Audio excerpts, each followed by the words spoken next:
Juliari Batubara, mantan Menteri Sosial yang tersangkut kasus tilap menilap dana bansos. Ia dituntut 11 tahun penjara oleh jaksa dari KPK.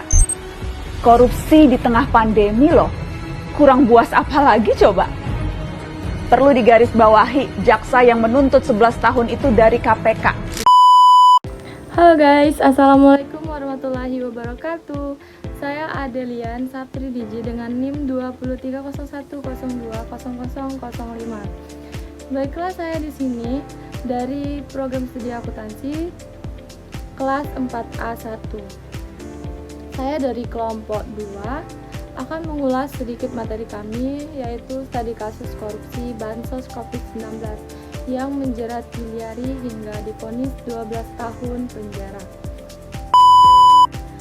Baiklah, seperti yang kita ketahui ya teman-teman, pada saat COVID-19 itu melanda Indonesia sejak awal tahun 2020, menimbul dampak sosial dan ekonomi yang sangat besar bagi masyarakat. Nah, untuk merespon krisis ini, pemerintah mengalokasikan anggaran besar dalam bentuk bantuan sosial atau bansos guna membantu masyarakat yang terdampak, khususnya kelompok rentan dan berpenghasilan rendah. Nah, namun sangat disayangkan sekali dalam pelaksanaan program bansos ini justru menjadi ladang praktik korupsi oleh sejumlah pejabat.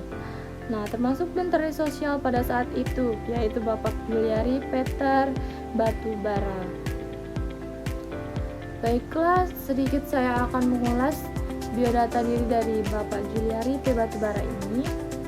Bapak Juliari Peter Batubara ini lahir pada 22 Juli pada tahun 1972. Ia juga merupakan seorang politikus asal Indonesia dan merupakan anggota dari Partai Demokrasi Indonesia atau PDI, dan juga merupakan pejuang yang pernah menjabat sebagai anggota Dewan Perwakilan Rakyat Indonesia atau DPR RI.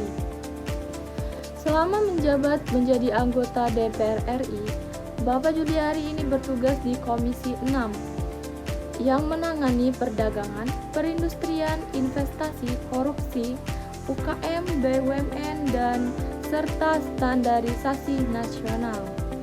Nah, sayangnya pada tanggal 23 Oktober 2019, ia mulai menjabat sebagai Menteri Sosial Kabinet Indonesia Maju. Namun sangat disayangkan pada tanggal 6 Desember 2020, ia diberhentikan dan dari jabatannya karena terlibat dalam kasus korupsi bantuan sosial COVID-19 tersebut. Baiklah, untuk kronologi kasus Bapak Juliari ini saya akan sedikit mengulasnya.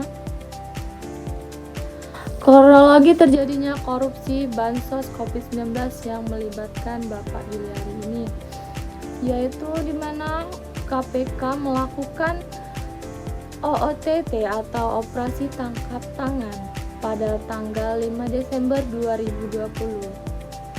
Nah, dalam OOTT tersebut teman-teman, KPK menangkap sejumlah pejabat kementerian Sosial yang terlibat dalam pengadaan bansos untuk wilayah Jabodetabek.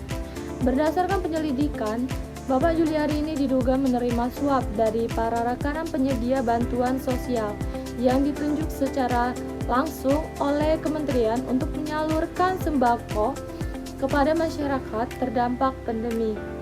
Nah, untuk melancarkan aksinya, Juliari juga menunjukkan dua pejabat pembuat komitmen atau PPK, yaitu Mateus Joko Santoso dan Adi Wayono, yang kemudian mengatur skema pungutan berupa fee sebesar 10.000 dari setiap paket bansos senilai 300.000. Nah, teman-teman, fee tersebut dikumpulkan dari para vendor sebagai setoran wajib agar mereka tetap mendapatkan proyek pengadaan bansos. Lalu kemudian uang hasil pungutan itu diserahkan kepada Bapak Juliari secara bertahap, baik dalam bentuk tunai maupun disimpan dalam koper atau tas ransel yang dikumpulkan di ruang kerja Adi Wahyono. Total uang suap yang berhasil dikumpulkan mencapai sekitar 32,4 M dan sekitar 17 miliar diantaranya digunakan oleh Juliari untuk kepentingan pribadinya, seperti membayar uang sewa pribadi, uang sewa pesawat pribadi maksudnya, dan jasa event organizer. Selain bukti cukup kuat terkumpul, KPK menetapkan Juliari sebagai tersangka dan ia menyerahkan diri di gedung KPK pada tanggal 6 Desember 2020. Kasus ini kemudian menarik perhatian publik, di mana karena terjadi di tengah masa pandemi, saat masyarakat sangat bergantungan pada bantuan pemerintah. Pengadilan Tindak Pidana Korupsi Jakarta akhirnya menjatuhkan vonis 12 tahun penjara kepada Bapak Juliari pada 23 Agustus 2021. Nah, selain hukuman penjara teman-teman, ia juga didenda sebesar 500 juta, subsidiar 6 bulan kurungan, diwajibkan membayar uang pengganti sebesar 14,5 M.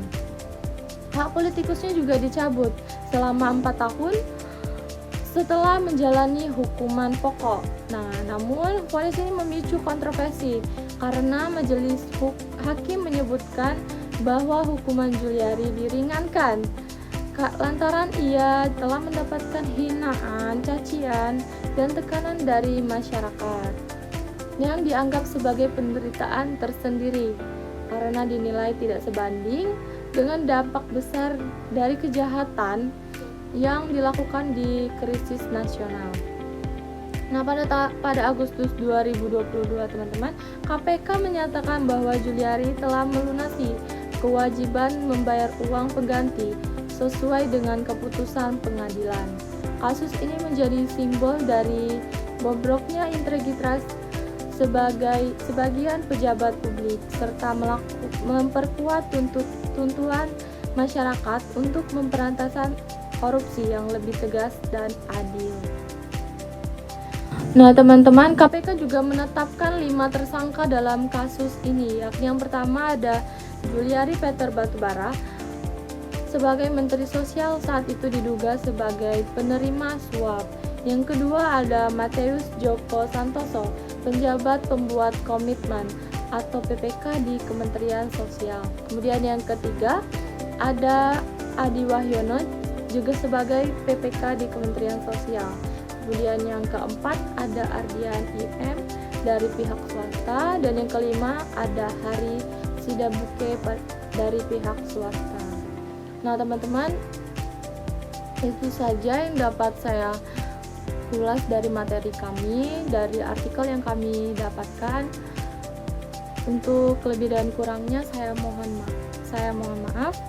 Apabila ada salah kata saya mohon ampun. Saya akhiri. Wassalamualaikum warahmatullahi wabarakatuh.